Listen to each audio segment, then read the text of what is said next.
Oke, bismillahirrahmanirrahim. Assalamualaikum warahmatullahi wabarakatuh.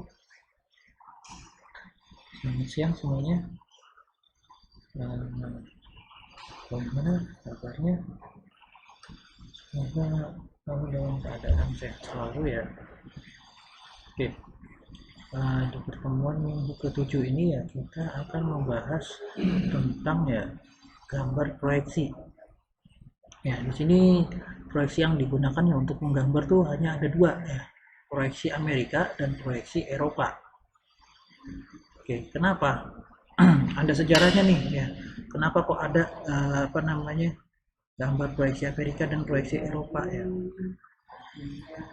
Nah kalau kalian lihat ya kendaraan ya. Ini sedikit ya cerita nih bapak ya. Kendaraan di luar negeri ya.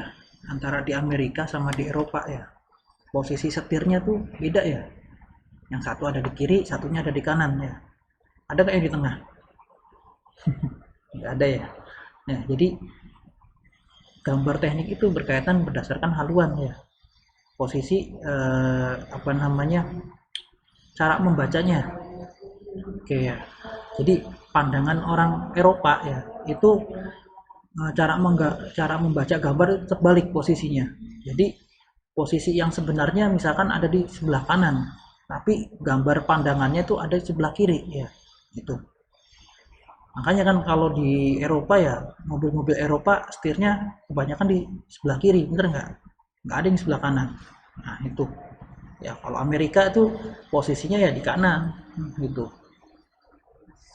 Ya, itu ya sedikit cerita ya. Kenapa kok ada proyeksi Amerika sama proyeksi Eropa ya.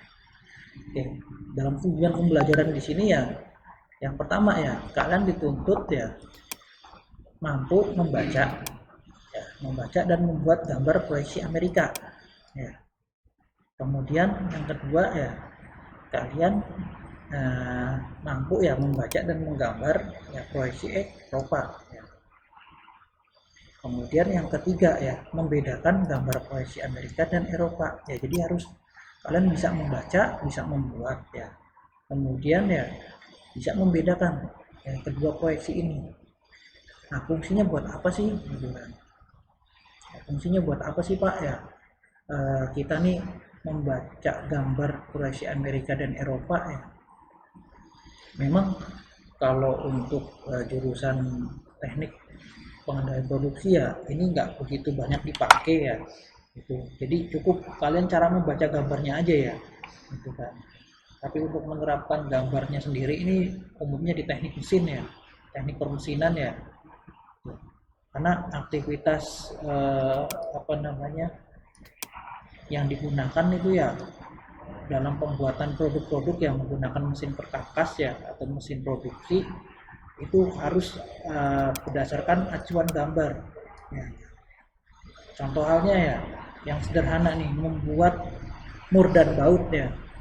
Pada umumnya kan kalau kita membuat mur sama baut ya, itu kalau kita muter arah bautnya ya, kalau ngencengin itu kan arahnya ke kanan, bener nggak? Ya. Nah itu salah satu ya proyeksi yang di apa namanya proyeksi gambar ya itu ya. Kalau ke kanan berarti apa? Amerika. Ada nggak arah alur bautnya tuh yang ngencenginnya tuh arahnya ke kiri? Ada ya. Itu menggunakan proyeksi Eropa ya. Gitu.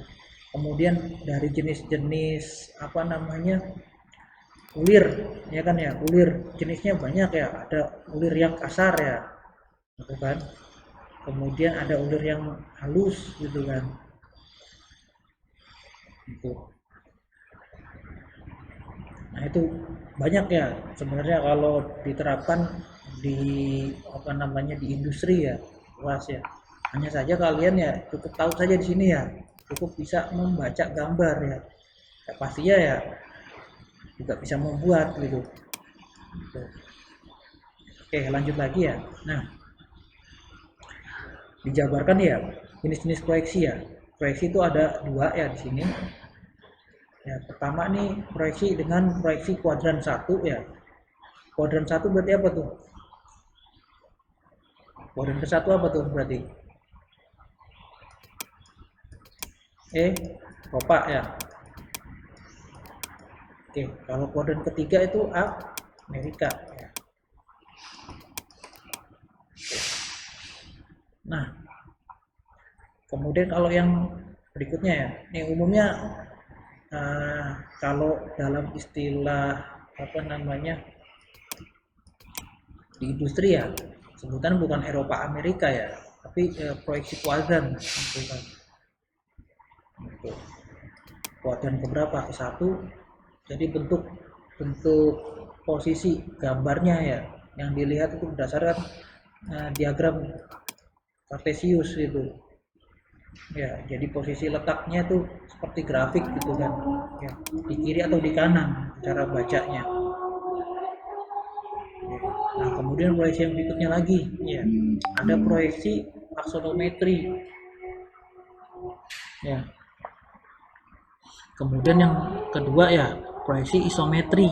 Ada proyeksi dimetri, trimetri, ya, proyeksi miring dan perspektif ya. Perspektif gambar. Nah, cuman yang kita bahas di sini hanya dua proyeksi ini aja, ya. Proyeksi ini cukup nanti kalian tahu saja ya. Jadi kita nggak sampai membuat proyeksi asometri ya, kemudian isometri, dimetri, trimetri nih. Kalian nggak membuat ini nanti, hanya membuat proyeksi kuadran 1 dan kuadran ketiga.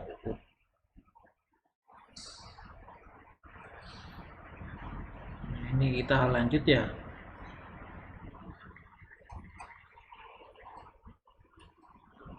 Oke.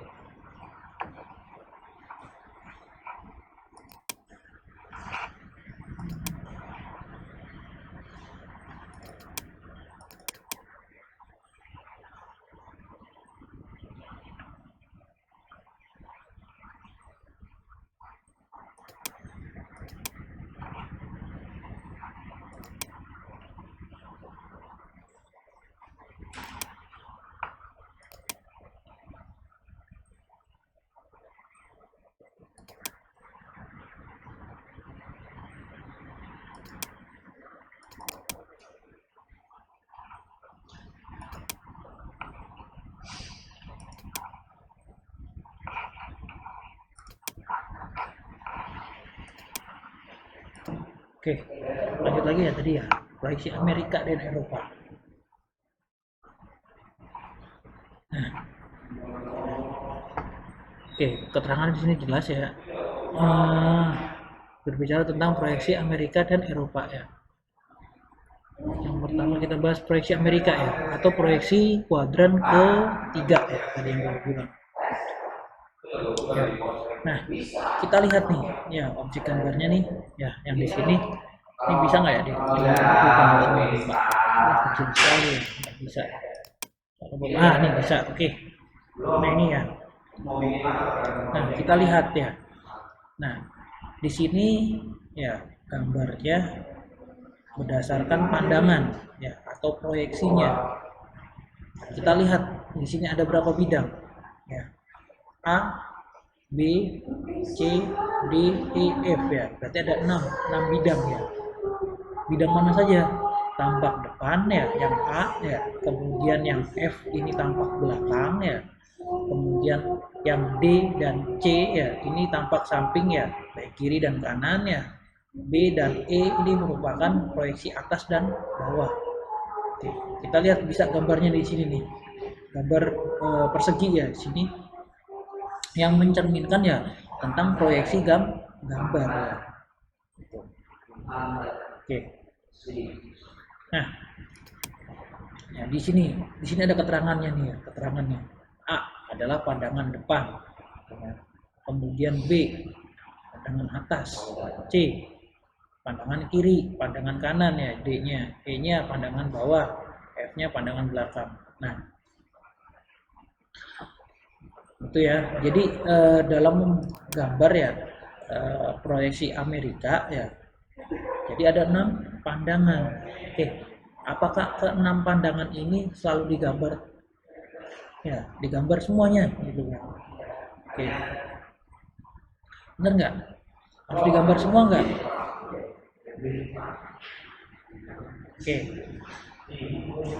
Jawabannya ya apa namanya? Jadi kalau kita membuat gambar proyeksi Amerika ya cukup menggambar eh, bagian bidang mana ya, pandangan mana yang mewakili objek gambar tersebut. Jadi tidak perlu ke semua pandangan di kita gambar ya. Jadi kalau misalkan kita sudah menggambar dua pandangan yang sudah mewakili gambar tersebut, nah itu sudah cukup ya. Jadi tidak perlu gambar proyeksi Amerika itu menggambar dari keseluruh pandangan ya. Jadi keenam pandangan ini gambar semua enggak. Ya. Itu. Ya. Oke. Ada ya Amerika. Kemudian lanjut lagi ya ke proyeksi Eropa ya, atau apa tadi? Di sini proyeksi ya yang hanya digunakan pada bidang dari suatu benda ya, 3 dimensi agar memberikan informasi detail. Ya. Nah, ini proyeksi apa namanya, gambar proyeksi Amerika ini yang bawah sini ya. Nah, ini kalau kita lihat ya objek gambar ini ya, kalian nanti bisa pause ya, kalian stop ya, coba lihat bidangnya ya, lihat bidangnya, coba bidangnya tampak atas. Bidangnya ada berapa bidang di sini ya?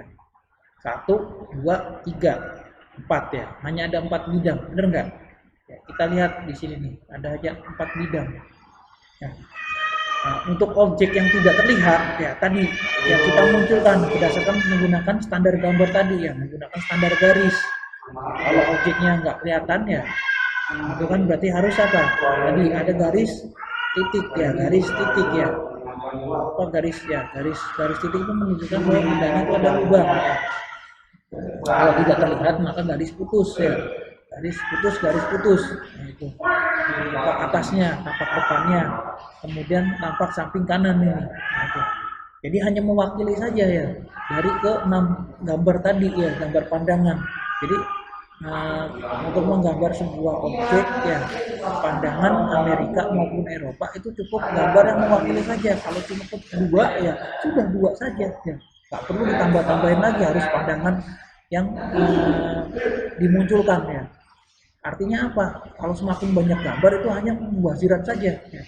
Mubazir itu mubazir, nggak ada fungsinya, buang-buang ya, hanya menggambarkan objek yang tidak perlu dipandangkan ya.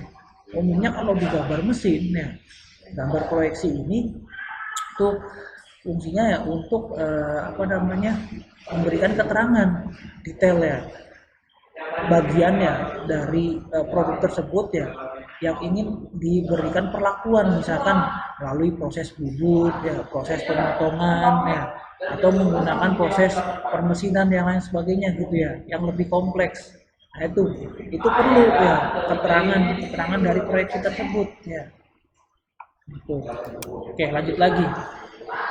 Ya. Nah, ini merupakan proyeksi Eropa ya. Kebalikan dari proyeksi Amerika ya, di mana posisinya tidak sebenarnya. Misalkan kita lihat posisi pandangannya tuh di depan. Tapi kalau Eropa arahnya dari belakang ya, gambar pandangannya. Itu. Oke, paham? Ya. Oke, contohnya ini. Nah, kita lihat nih tampak depan. Ya, tampak depannya ya. Tampak atasnya. Ya, kemudian tampak samping kirinya. Nah, proyeksi Eropa, lihat. Terbalik ya dengan posisi yang tadi, proyeksi Amerika nih, lihat. Perhatikan. Beda ya posisinya ini. Posisi kiri, yang satunya nih di posisi kanan. Ya. Dari gambarnya saja letaknya pasti berbeda. Lihat aja kalian nanti bisa stop ya YouTube-nya ya. Kalian stop nanti ya videonya. Kalian perhatikan ya gambar proyeksi Eropa dan Amerika. Ya, ini berbeda. Ya. Jadi gambar ya sama ya, baik Amerika maupun Eropa, yaitu ada beberapa pandangan, yaitu 6 pandangan di sini ya, di mana gambar pandangan ini nanti akan mewakili semua objek gambar gitu ya. Oke, mungkin materi yang Bapak sampaikan mungkin hanya ini saja ya, terkait tentang gambar proyeksi ya. Nah ini perbandingannya ya, gambar Eropa dan Amerika ya. Yang pertama nih, untuk menentukan pandangan Eropa ya sangat rumit dan berbolak-balik tuh kan ya. Hal itu membuat butuh waktu lama untuk membaca gambar tersebut ya. Sedangkan proyeksi Amerika sering digunakan karena memiliki keuntungan sebagai berikut ya. Yang pertama ya, gambar, bentuk dan bisa bayangkan ya dengan pandangan depan sebagai patokan dan tidak muncul seperti aslinya ya, karena posisinya yaitu misalkan ya kalian memandang sebuah objek dari posisi kanan, yaitu tampak samping kanannya ya itu gambarnya. Kalau kalian pandang dari samping kiri ya, yang kalian gambar ya nanti untuk Amerika itu tampak samping kirinya gitu. Beda dengan Eropa. Nah, kamu mandang posisi gambar dari sebelah kanan ya. Nah, nanti yang kalian gambar itu posisi kanannya ada di sebelah kiri gitu. Jadi dibolak-balik gitu ya. Perbedaannya. Oke, itu ya. Jadi kalian harus tahu ya proyeksi kuadran pertama itu apa ya, kuadran kedua itu ketiga itu apa ya. Kuadran pertama itu berarti apa? Eropa ya, proyeksi Eropa. Kemudian proyeksi yang ketiga ya, proyeksi kuadran ketiga itu yang Amerika ya. Itu saja ya. Oke, sekian ya informasinya nih. Slide presentasi yang Bapak sampaikan ya. Kurang lebihnya Bapak mohon maaf. Wassalamualaikum warahmatullahi wabarakatuh.